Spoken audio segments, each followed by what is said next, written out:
The scripture is Matthew 15:29 through 39. Jesus left there and went along the Sea of Galilee. Then he went up on a mountainside and sat down.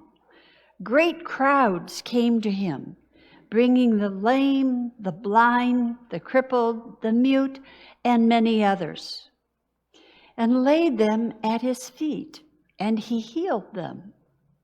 The people were amazed when they saw the mute speaking, the crippled made well, the lame walking, and the blind seeing. And they praised God of Israel. Jesus called his disciples to him and said, I have compassion for these people. They have already been with me 3 days and have nothing to eat. I do not want to send them away, or they may collapse on the way. His disciples answered, that's a tongue twister, where could we get enough bread in this remote place to feed such a crowd? How many loaves do you have? Jesus asked. 7, and a few small fish. He told the crowd to sit down on the ground. Then he took the 7 loaves and the fish, and when he had given thanks, he broke them and gave them to the disciples, and they in turn to the people. They all ate and were satisfied. Afterward, the disciples picked up 7 basketfuls of broken pieces that were left over. The number of those who ate was 4,000 men, besides women and children. After Jesus had sent the crowd away, he got into the boat and went to the vicinity of Magadan. The word of God for the people of God.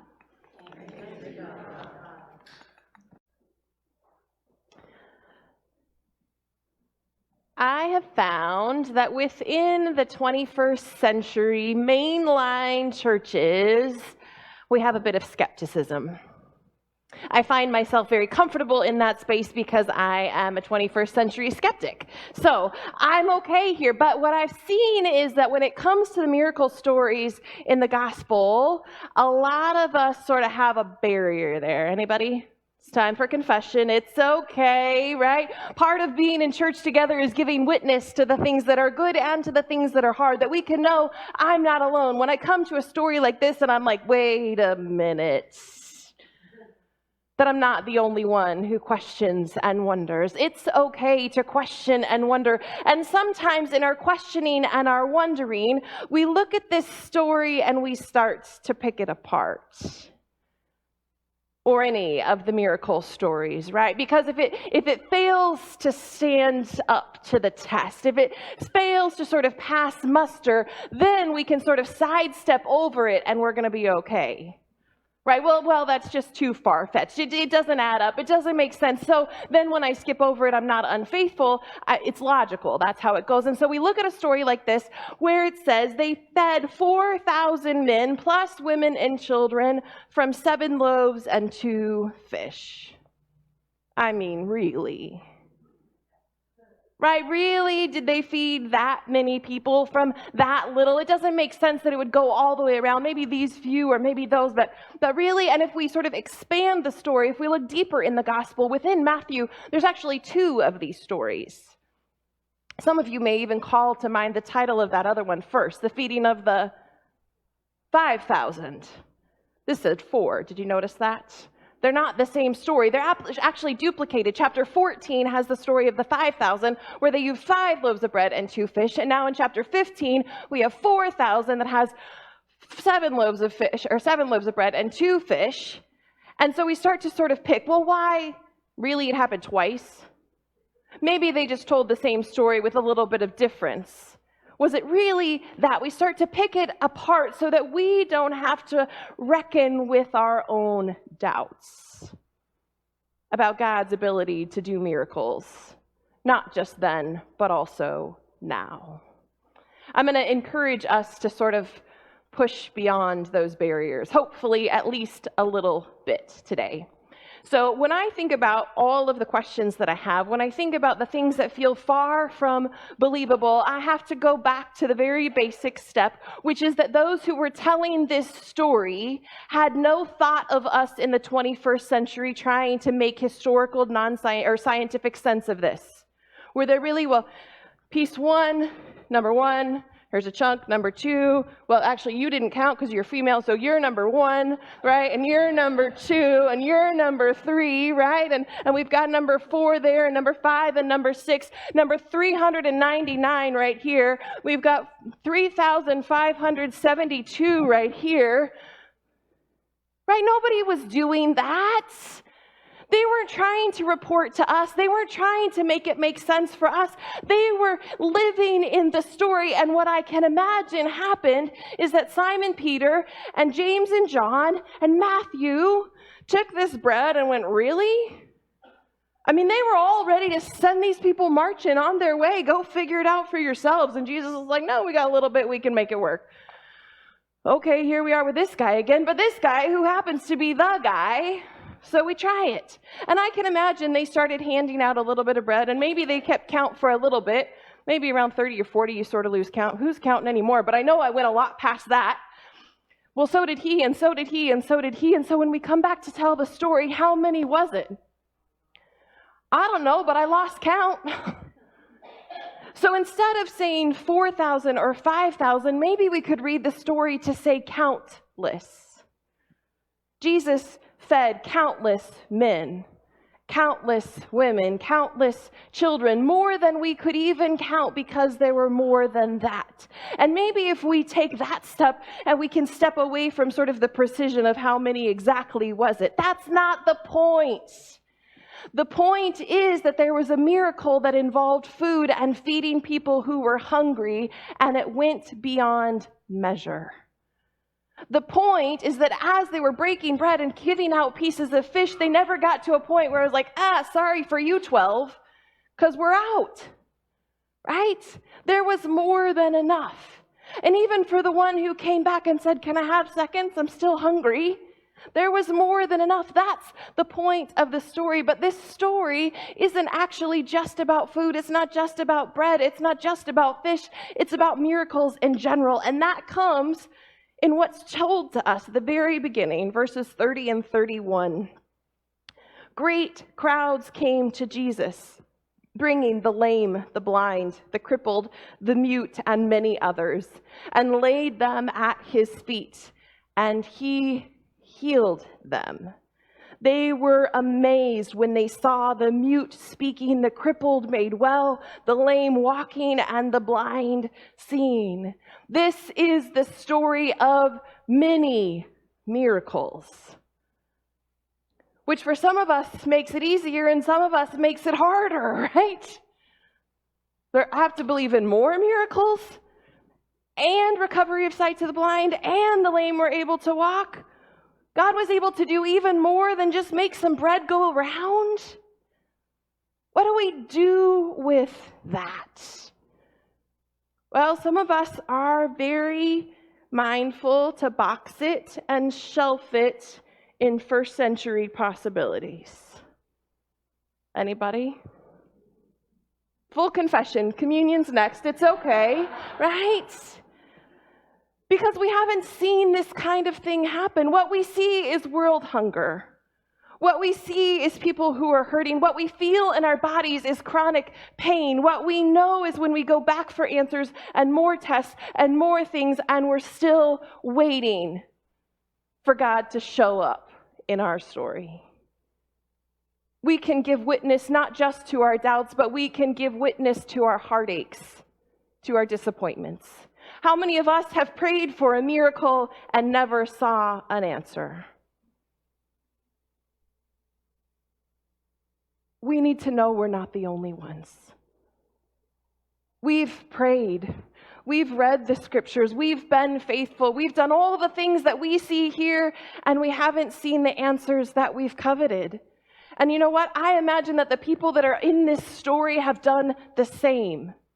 That they went to healers, right? They went to doctors or to apothecaries. They went to this well or to that water. They sought after the healing that they coveted, and they didn't get it either. That's why they're here, ready to meet Jesus. Maybe this guy can do something. And what we see in Jesus' response is compassion. It's grace. It's mercy. It's help, and it's healing. That's what we want. And in the story is the gospel, which means good news. In the story is the gospel that when Jesus looks at us, when he sees our pain, when he sees our brokenness, when he sees our need, he acts with compassion. Compassion, which is driven by love. It's sourced by love. There isn't any incident that we find in the gospel where Jesus looks at us and goes, you know what, you guys you're not good enough. I'm going to go help them. I mean, we dealt with that with the woman, right? With the Syrophoenician woman and the kid. We dealt with that. He has come to Jesus moment. He figured it out. But for us, he doesn't look at us and say, no, you're not worthy. No, you haven't read enough scriptures. No, you haven't prayed enough times. You've prayed 57, but you got to get to 62. That's not the measure. That's not who Jesus is. Jesus is filled with compassion, and he meets those people in their need. But my experience is that doesn't solve it for us. We wish it were enough, right? We wish that in seeing him be the miracle worker, that it just poof happened in our own lives, but it doesn't work like that. So then we're stuck and just wrestling with how do we make this worth, and what does it mean to be faithful, and how does this look? And what I've seen and what I've witnessed in your stories and in the stories of others is that miracles do happen in a myriad of forms. And I want to share one that was particularly striking for me. And it's one of those things where if I had known the story that was going to be told, I would have recorded it so I could share it forever. But I didn't know the story that was going to be told, so I only have my recollection of it.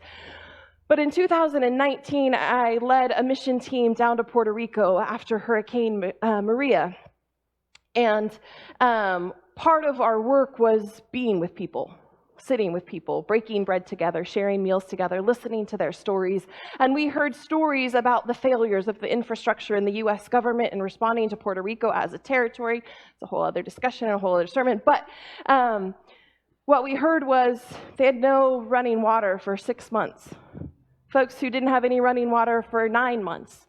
Folks who had stories about when their electricity was turned on months after. The woman who got power back on Christmas Eve, and so she told everybody in the neighborhood, go bring what you can, I'm going to cook it up. Because they hadn't had electricity to cook with in 3 months. And we heard the witness and the story of the women of the church where we stayed who knew that people were hungry, they needed food. And so they came immediately as they could. They had to get the trees cleared and all that. It was right where the eye of the storm went. And they started to cook. Now, these women cooked on gas burner stovetops. There are no ovens. There's no electricity. Even when we were there, when there was electricity, they don't use crock pots. They don't use roasting pans. They don't use any of those modern conventions that we take for granted. We aren't using microwaves. Gas burner pots. And those women cooked what they had for 100 people. Not just one meal, but 2. So when you came to get food, you got lunch and dinner for however many were in your household. And they gave food to those folks. And then they heard about people who couldn't get out of their homes. And so they would send people down the roads, miles down the road, to go and deliver food. We heard stories of people who had nothing left in the cupboard. They didn't know where their next meal was going to come from. And then somebody from the church, hey, your neighbor told us you might need food, so we brought a couple meals. And those people received their miracle. There was nothing in the cupboard. Not just not a lot of options, literally nothing in the cupboard. And here they got a hot meal.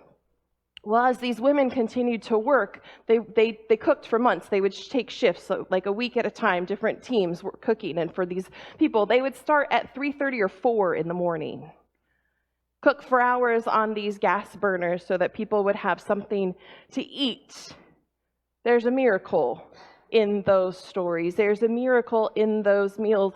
But the thing that struck me even more than their faithfulness was the woman who was telling me, I think she was the head of UMW, and she says, the thing is we went from feeding 50 to 100 to 200 over the course of those months, and we never used more supplies.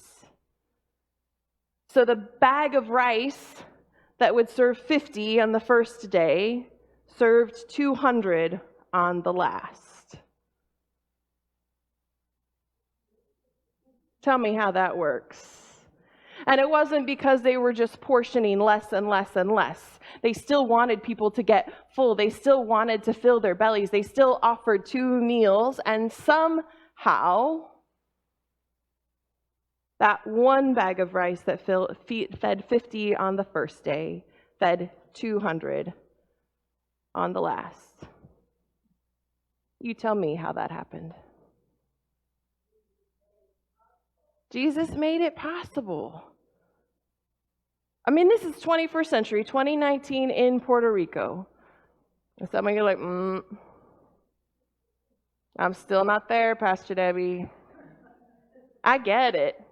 It's only because I've heard the witness of people, because I do this face-to-face with folks over and over again, and I hear one story and I'm skeptic, and I hear another story, well, maybe, well, another story, well, I guess I'm getting the point. I don't know how many stories of miracles, different shapes, different sizes I've had to hear before I sort of crossed the threshold to where I believe that God works miracles today for us. All right, I don't know what else to say on that. Because here's the thing, it's not going to be me who convinces you. It is not going to be me who convinces you. It'll be the Holy Spirit that convinces you if you need convincing. If you need to be convinced that God is still a God of miracles, then I would invite you to pray about that. Say, God, show me. Tell me. Let me hear the witness that says you're a God who still shows up and does something so that we might be healed and redeemed, so that we might be forgiven, so that we might be renewed, so that we might have a new beginning or a second chance or something else. God, I need you to show up, so I'm asking you to show up. And I'll tell you this. Be careful what you ask God to show you, because God shows up in mighty and miraculous and magnificent ways. What we have to do is to dare to ask. Are we willing to ask? And for some of us, that's a tall, tall order, because we've had that heartbreak and we go, I'm not sure I want to ask because I don't want to be let down. That's real. That's human, and that is not sinful. It just is. We have to overcome our doubt. We have to overcome our lived experience, because some of us have been to hell and back, praying the whole way through, waiting for God to show up, and we didn't see it. So some of us have a big barrier to get over before we're willing to take that risk, but I think that risk is worth it, because I believe that God is showing up. And if God isn't showing up, then I am completely wasting my time up here. Because what we believe in is a God who cares about us, a God who shows up for us, and a God who shows up in us. I'm going to throw her under the bus, but right after first service, I talked to Tracy, and Tracy's like, okay, well, can I ask for world peace? Is that too big of a miracle? Come on, Tracy. I mean, no and yes, right? Does God want world peace? Yes! Is it going to come just because we say a prayer? No. We've got to be part of the solution there. Is hanging a flag good enough? Well, I mean, it depends on which flag. No! We've got to be part of the solution sometimes, right? Sometimes our miracle of healing means we showed up to the doctor. Sometimes our miracle of reconciliation is because we dared to have the humility to say, I'm sorry. Sometimes our healing or our help or our redemption is rooted in our action. And sometimes we need God to prompt us to even know how to begin. But is it worth asking? I think so. If you haven't gotten there yet, I'm a talkback kind of preacher. Kimmy is there with me, so you just follow Kimmy's example. When I ask the question, you give the answer, right? Do we need God to keep showing up?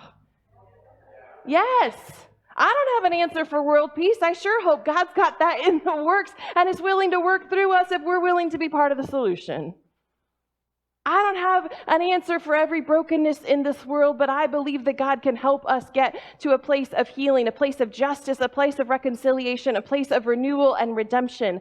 I believe that God is still working here. That's why I do what I do. And we have to dare to ask for it. So I would invite you, when you come up for communion in a few minutes, to ask God for the miracle that you need. Whatever it is, big or small, seen or unseen, dare to ask for the miracle that you need. And for some of us, it's big. I'm asking for world peace. For some of us, I am asking for the end of the divide in our country. For some of us, I'm asking for the end of racism or homophobia or patriarchy. Go big or go home, right? And some of it's, God, I need your guidance on what I even say to my child this afternoon. Because this is a new stage, a new age, a new world. I don't even know what I'm supposed to say. So if you could give me some guidance. Or maybe, God, I need to know how to help my parents. Because we're at that tipping point where the roles are shifting and the expectations are changing, the needs are there, and we're ready to do this thing, but I don't know how to say it, and they're not going to hear me, and they're going to be mad, mad, mad. Help me to have that conversation. God, help me to show kindness to the person that I would really rather not. That can be a miracle. I held my tongue. Thank you, baby Jesus. Because I wasn't capable of doing that on my own, but you bound my tongue and you let me just walk on by. Y'all didn't know. Preachers have that problem too. Jesus is one who comes to help, to heal, to fill us. Physically, spiritually, emotionally, all of those things. The question is, are we willing to risk it and ask for what we need?